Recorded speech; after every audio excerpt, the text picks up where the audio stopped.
Good morning বন্ধুরা, আশা করি তোমরা সবাই ভালো আছো আর আমিও খুব ভালো আছি। আজ হচ্ছে বিশ্বকর্মা পুজো। প্রত্যেক বছর আমার বাড়িতে অনেক বড় করে পুজো হয়, কিন্তু এই বছর একটু আলাদা। এই বছর খুব ছোট করেই মানে বাড়ির ঘরেতেই কোনো প্যান্ডেল ছাড়াই পুজো হচ্ছে।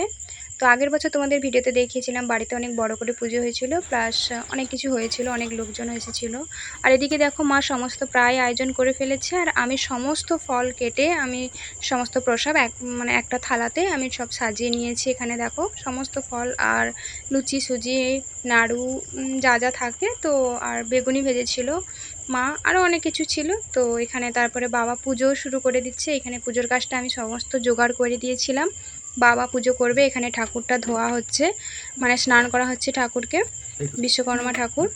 তো পুজো শুরু হয়ে গেছে। তো কাদের কাদের বাড়িতে পুজো হচ্ছে অবশ্যই কমেন্টে জানিও। ভিডিওটা ভালো লাগলে অবশ্যই লাইক, কমেন্ট, শেয়ার অ্যান্ড চ্যানেলটা সাবস্ক্রাইব করে দিও।